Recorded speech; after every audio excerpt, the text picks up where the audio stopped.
Fala amigos Três da Estrada, estamos indo para Jaguariúna. Vai ter uma exposição sobre a Revolução de 32.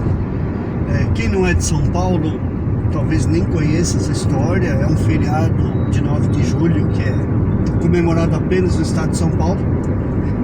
E para quem não sabe, foi uma batalha de São Paulo contra o restante do Brasil, na época de Getúlio Vargas, nos anos 30, mais precisamente em 1932. E tem vários eventos ocorrendo na nossa região, porque foi uma região muito importante durante essa batalha. Então vamos lá registrar em Jaguariúna a exposição e a gente vai trazer um pouquinho do que nós vimos lá para vocês. Chegando lá a gente tira mais fotos, vídeos para informar vocês o máximo possível, né? Que é sempre bom história, né? História é legal. É uma história de São Paulo, para quem não é daqui, não conhece, vai conhecer um pouquinho.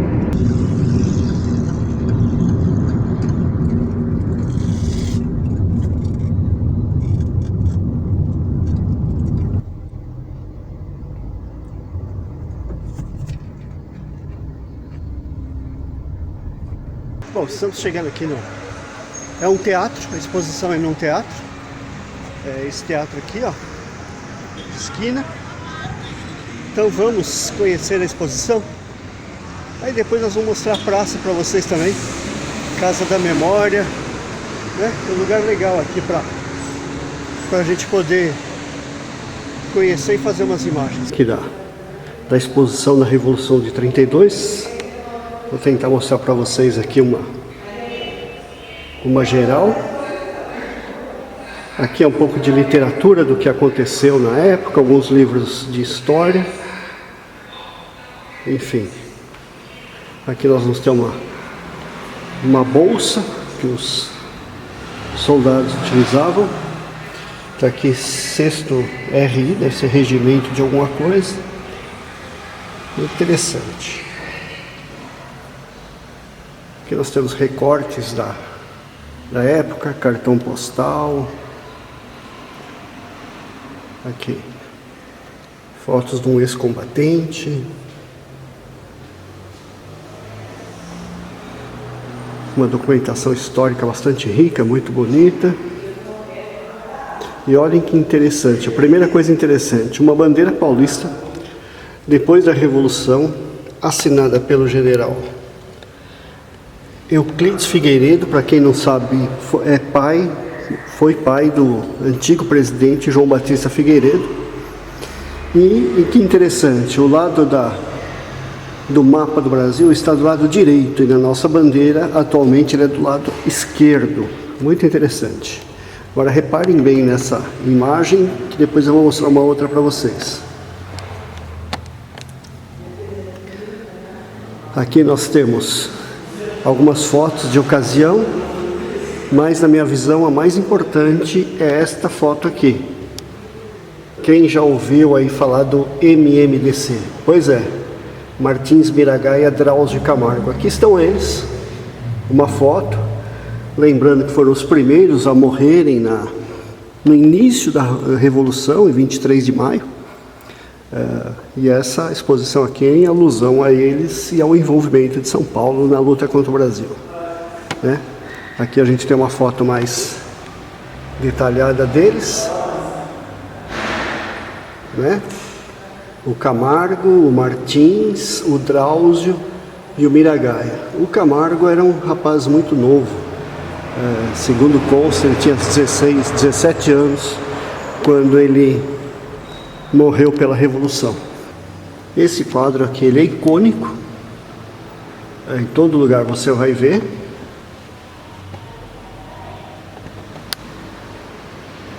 É um chamamento que houve em São Paulo para que se alistassem para combater nas linhas de frente. Aqui é um outro cartaz da época.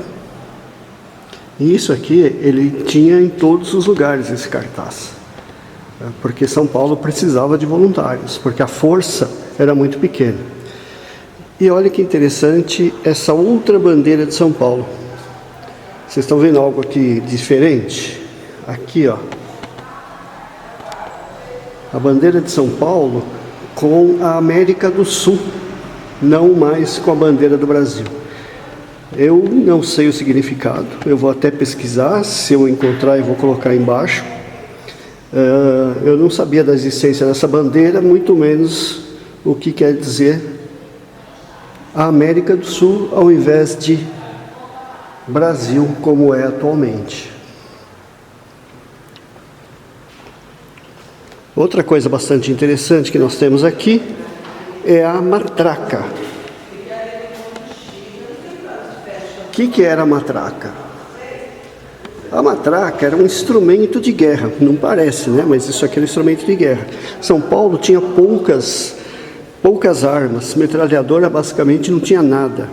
Então, esse material aqui, ele simula, quando você roda essa manivela, ela simula som de uma metralhadora. Então, no fronte, os soldados giravam e faziam som de metralhadora para que o inimigo, ou as forças de Getúlio Vargas, achassem que São Paulo estava com metralhadora e estavam atirando. Mas em pouco tempo isso foi descoberto. Mas isso aqui, infelizmente, era uma das armas de guerra de São Paulo.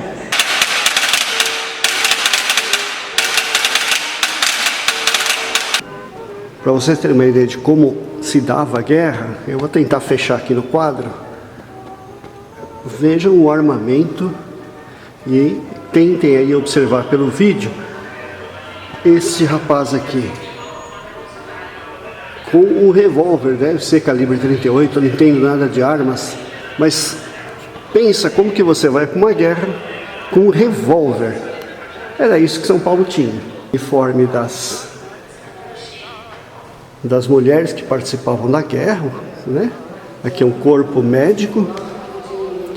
Alguns mapas aqui interessantes, ó, das ligações das poucas estradas que existiam em São Paulo com o rosto de uma mulher. E aqui, esse mapa aqui é muito importante. Vou tentar mostrar para vocês em detalhes. A nossa região é essa aqui, onde nós estamos. Ela sofreu, não sei se dá para ver bem aí, um ataque intenso das forças vindas de Minas Gerais. Elas vinham desse canto aqui. Tinham forças que vinham do Paraná e forças que vinham de Minas, e mais algumas que vinham do Rio de Janeiro, aqui por essa trincheira. Se vocês perceberem, aqui não tinha nada. Aqui é o lado de Mato Grosso. Por que não tinha nada? Porque São Paulo havia feito um acordo com o Mato Grosso de se aliarem e combaterem as tropas de Getúlio Vargas. Na última hora, Mato Grosso não cumpriu a palavra, deixou São Paulo sozinho nessa empreitada. E aí São Paulo sucumbiu, porque São Paulo não tinha mantimento, armamento, não tinha uniforme, não tinha nada, né? Foram totalmente despreparados. Mas o interessante nesse quadro são as forças que invadiram São Paulo aqui pela nossa região. Aqui região de Mojimirim, Jaguariúna, Amparo, Itapira, onde ferozes batalhas foram travadas. Alguns quadros antigos, aqueles outros eram reprodução, esse aqui me parece mais real. Mas era sempre assim, sempre uma convocação, porque São Paulo não tinha soldados suficientes, então se convocava qualquer um que se habilitasse, eram os voluntários paulistas. Qualquer um aí que se habilitasse estava dentro.